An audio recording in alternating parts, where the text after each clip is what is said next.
అంటే అంత నీచంగా మాట్లాడారు. హిందూ దేవాలయాల దగ్గర ఒక ముస్లిం వ్యక్తి బండి అమ్మడమే ఆయన చేసిన తప్పు అంటారా? అమ్ముకోవచ్చన్న. ఇప్పుడు అక్కడ అమ్మొద్దు, ముస్లిమ్స్ ఆయన అమ్మొద్దు, ఇక్కడ హిందూ ఆయన అమ్మొద్దు అని రాసి పెట్టలేదు కదా.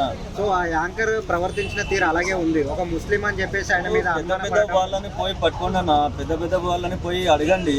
స్వీట్ షాపులు ఉన్నాయి, బిర్యానీ స్టార్ హోటళ్ళు ఉన్నాయి, చాలా కల్తీలు జరుగుతున్నాయి. దాని మీద ప్రచారం చేయండి. అలాగే మెడికల్ షాప్లలో కానీ మెడిసిన్స్ లో కానీ బాగా దానికి చెయ్యండి.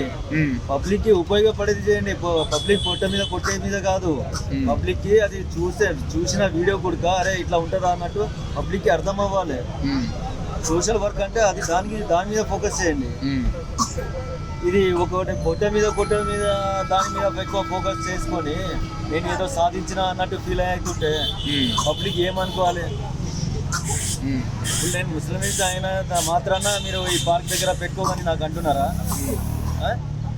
ఎక్కడి నుంచో ఇక్కడ బతకనికి వస్తున్నారు. అందరికీ ఈ క్యాస్ట్ వాడు ఇక్కడ ఉండొద్దు, ఆ క్యాస్ట్ వాడు ఇక్కడ ఉండదు అని అంటలేరు కదా.